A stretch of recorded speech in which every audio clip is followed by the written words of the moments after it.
O STF desrespeita, ataca, achincalha, rebaixa, humilha o Congresso Nacional, retalhando um deputado federal por um discurso que ele fez na tribuna, em que ele criticava o trabalho de um delegado que atuou por ordem do ministro Alexandre de Moraes. E com isso, nós chegamos ao cúmulo do absurdo. Eu vou mostrar tudo isso pra você, com direito a vídeos, esse cúmulo do absurdo. Mas antes, não esquece de curtir esse vídeo, deixar aí o seu joinha, não esquece de seguir o canal. Vamos lá, sem enrolação, veja essa notícia aqui do jornal O Globo, de uma semana atrás, do dia 11 de outubro. Ministros monitoram deputados que votaram a favor do pacote anti-STF. Essa notícia, gente, veio logo depois da aprovação pela Comissão de Constituição e Justiça da Câmara dos Deputados de 4 propostas, 2 projetos de lei e 2 propostas de emenda à Constituição que limitam os poderes e os abusos do Supremo Tribunal Federal.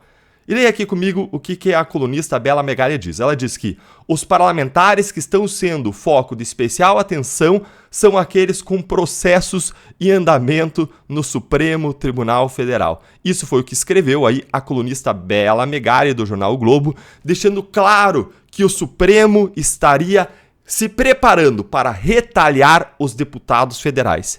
E aí, em menos de uma semana, a resposta do Supremo começou.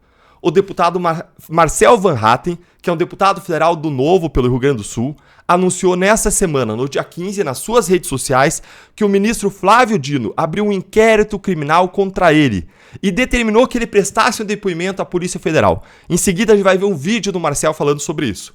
O inquérito, ele não investiga corrupção, não investiga desvio de recursos pelo Marcel, de emendas parlamentares, não investiga lavagem de dinheiro ou organização criminosa. Não, porque se fosse isso tudo, o Supremo está arquivando em bloco, em massa, as investigações, os inquéritos, as acusações por corrupção. Nisso o Supremo está protegendo os grandes poderosos. Nada disso. Em vez disso, o Flávio Dino ele busca apurar declarações feitas pelo Marcel, onde? Na tribuna da Câmara dos Deputados, que é o lugar mais sagrado, mais protegido para falar em todo o Brasil. Em todo o Brasil, é o lugar mais protegido. Por quê? Porque a função central do parlamento é falar. E existe uma proteção constitucional muito especial para a fala parlamentar e mais ainda na tribuna, para que ele seja livre para nos representar e acusar abusos, crimes que possam estar acontecendo. No dia 14 de agosto, em um discurso acalorado, característico do Marcel Van Hatten, um dos mais ardorosos defensores das nossas liberdades constitucionais, o deputado chamou o delegado federal Fábio Chor, da Polícia Federal, de abusador de autoridade. O Fábio Chor ele conduz investigações a mando de quem? Do ministro Alexandre de Moraes. Envolvidas aí essas investigações conduzidas pelo Fábio Chor em episódios controversos como a prisão ilegal do Felipe Martins. O Flávio Dino ele justificou o inquérito alegando que Marcel ultrapassou as fronteiras da imunidade parlamentar. Gente, essa expressão resume a gravidade do caso. A Constituição não admite qualquer fronteira para a imunidade parlamentar. O artigo 53 da Constituição é explícito. Ele fala: deputados e senadores são invioláveis, não podem ser violados, tanto civil como penalmente, por quaisquer das suas opiniões, palavras e votos. Esse texto ele não faz distinções, são quaisquer opiniões, não apenas as que agradam ao ministro Flávio Dino ou ao Alexandre de Moraes. E se há abusos, isso pode ser objeto até de controvérsias. Eles podem e devem ser analisados, discutidos e denunciados justamente por quem? Pelos parlamentares. Afinal de contas, cabe ao Congresso fiscalizar os outros poderes, a atuação não só do Executivo, do governo, mas também do Judiciário. E eventuais abusos têm que ser denunciados com coragem pelos parlamentares. E para isso eles precisam contar com a segurança que a Constituição dá para eles, ou aparentava lhes dar. É um pouco parecido com a proteção que existia para a minha função de promotor. Essa função tem uma proteção, você não pode ser retalhado por você oferecer uma acusação criminal contra um corrupto, contra um poderoso. Nos Estados Unidos, inclusive, existe uma imunidade para proteger o promotor. E aqui no Brasil também existia, até a gente acusar Lula. E aí eu fui responsabilizado civilmente, fui condenado a pagar uma indenização por eu ter feito o meu trabalho e ter acusado Luiz Inácio Lula da Silva, numa violação grave que depois se agravou quando eles aparelharam o CNJ, Conselho Nacional do Ministério Público, para permitir retaliações contra promotores e juízes. E agora, da mesma forma, eles estão relativizando essa proteção que não é do parlamentar, é de todos nós, é da sociedade. Da mesma forma como você protege o promotor para ele poder oferecer acusações embasadas contra corruptos, senão ele não vai fazer o trabalho dele, você tem que fazer uma proteção para o parlamentar, para que ele possa fazer a sua função de modo adequado. O STF não tem direito de relativizar o que a Constituição não relativiza. A imunidade parlamentar, ela cobre até mesmo ofensas e crimes. Isso não sou eu quem diz, é todo mundo que estuda que diz. Todo mundo que fala sobre imunidade parlamentar, qualquer livro de direito constitucional fala isso. Uma proteção como essas, que não inclui uma possibilidade de uma responsabilização criminal, seria inútil. Nós precisamos dessa proteção. Processar parlamentares por injúria, calúnia ou difamação anularia o propósito dessa imunidade, dessa proteção parlamentar. Seria tão sem valor quanto as cópias da Constituição lá do gabinete do ministro Alexandre de Moraes. A ideia de que a imunidade parlamentar não abrange ofensas ou crimes só pode ser defendida por quem renunciou ao bom senso em favor da ideologia.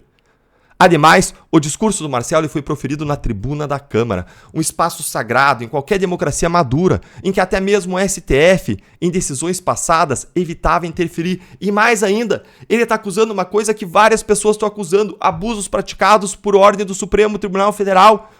E vários desses abusos estão aí demonstrados. Nós fizemos notícias crimes para o Procurador-Geral da República. Gente, isso tudo é o absurdo do absurdo do absurdo. É o cúmulo do cúmulo do cúmulo do absurdo.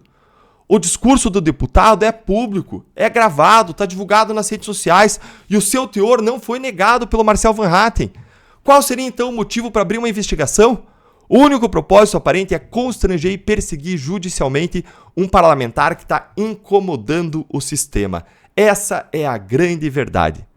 A contradição é ainda mais evidente quando a gente compara essa atuação do Flávio Dino, mandando instaurar uma investigação contra o Marcel, com uma decisão recente do Flávio Dino, que eu vou mostrar para você e que você vai achar essa história ainda toda mais ainda absurda. Mas antes, acompanhe aqui comigo a reação do Marcel Van Hatten, que eu prometi para mostrar para você. Vou mostrar a reação do Marcel Van Hatten a todo esse absurdo num discurso dele. Acompanhe aqui, ó. O inquérito. E, senhor presidente, qual não foi a minha surpresa? Ou melhor, de fato, talvez não deveria estar surpreso, ao ver que eu estava, a partir daquele momento, intimado, de uma forma completamente equivocada, é verdade, a prestar esclarecimento sobre uma investigação que corre contra mim no Supremo Tribunal Federal em virtude de uma fala minha na tribuna da Câmara dos Deputados. Na tribuna da Câmara dos Deputados. Quem pede para instaurar o inquérito, senhor presidente? Flávio Dino. Relator, não sei como, não entendi, quero saber. Relator desse caso no STF. E que já foi deputado federal. Já foi senador. Sabe que o artigo 53 da Constituição nos garante a inviolabilidade civil e criminal por quaisquer das nossas opiniões, palavras e votos. Mormente na tribuna da Câmara. No meu entendimento, como deputado federal, aliás, a Constituição é clara quando diz quaisquer, em qualquer ambiente. Mas na tribuna da Câmara dos Deputados, senhor presidente.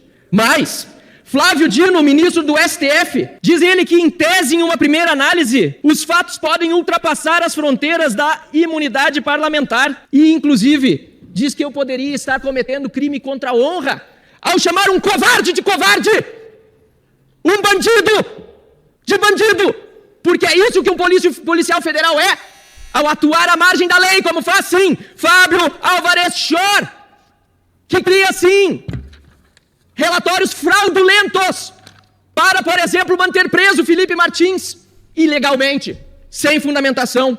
Eu quero até saber, senhor presidente, em que se baseia essa tese de Flávio Dino? É na ditadura chinesa? Na ditadura cubana? Na da Coreia do Norte? Porque não é nos preceitos do Estado de Direito e do devido processo legal. Deve ser, né? Afinal de contas, Flávio Dino comunista, ele deve estar baseado na Coreia do Norte, na China, em algum outro lugar. Agora, imagine o seguinte, se na Lava Jato nós tivéssemos instaurado a investigação contra os parlamentares lulistas, o pessoal de esquerda que ficava dizendo que a Lava Jato abusava de autoridade, ficavam nos criticando, ficavam nos xingando. Se a gente tivesse instaurado investigação e inquérito contra eles, diriam ditadores, autoritários, a imprensa estaria gritando, os advogados estariam gritando, a Lava Jato é autoritária, totalitária. Mas aí vem o Supremo e eles passam pano. Que vergonha, advogados, que vergonha, imprensa. O que está acontecendo, o que o Flávio Dino está fazendo é um grande de um abuso de autoridade ao instaurar essa investigação contra o Marcel Van Hatten. Isso é absurdo. E a contradição é maior ainda quando você olha para o Flávio Dino e olha para o fato de que ele atuou num outro caso agora recente, que eu vou mostrar para vocês, e nesse caso o Flávio Dino disse que as expressões nazista, fascista, xingar alguém de nazista e fascista nem crime era, quando ele estava julgando uma injúria cometida por José Neto, do PP de Goiás, contra o Gustavo Gayer.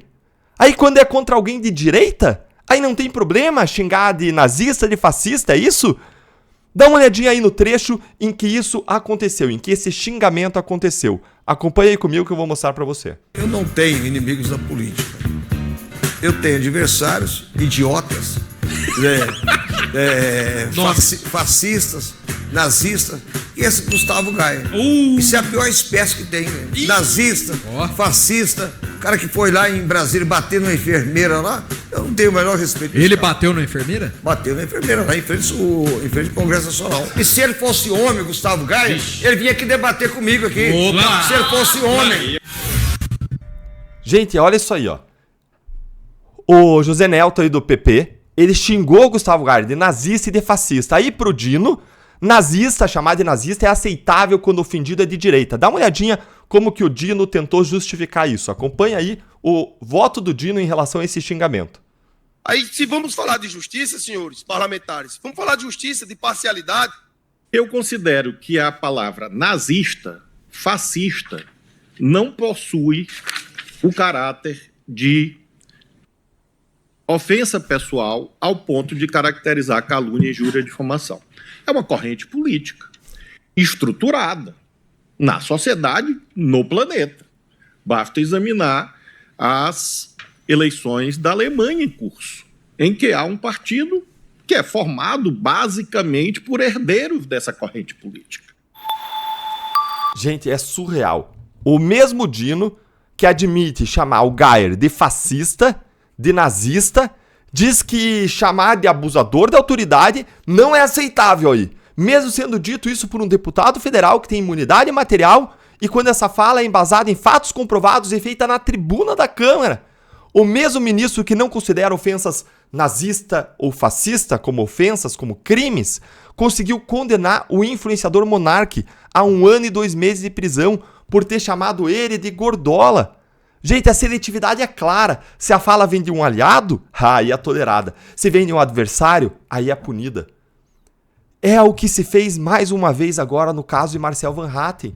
Não é sobre o que se fala, mas é sobre quem fala. Como eu já expliquei em outros textos e outros vídeos que eu fiz aqui para vocês. E a situação se torna ainda mais vergonhosa quando se descobre que o Marcel foi relator da PEC 8 de 2021, aprovada na CCJ, que objetiva limitar decisões monocráticas de ministros do Supremo e faz parte daquele pacote anti-ativismo judicial do STF.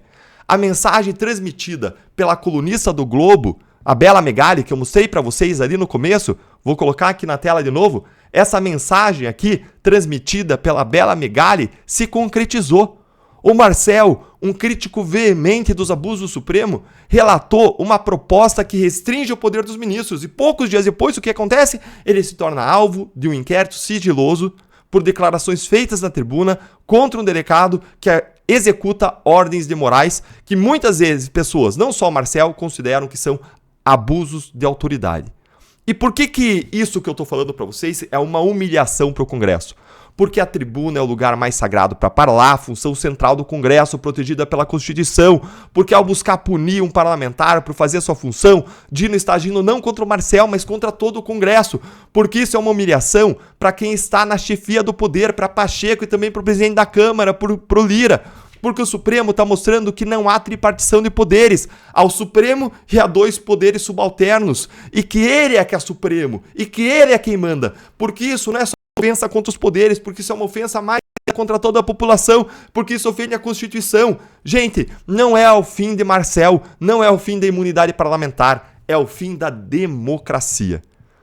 E se você concorda com isso, eu quero convidar você para apoiar o trabalho do jornal Gazeta do Povo, que patrocinou esse nosso vídeo, que patrocinou a coluna que eu publiquei nessa semana sobre isso lá no jornal.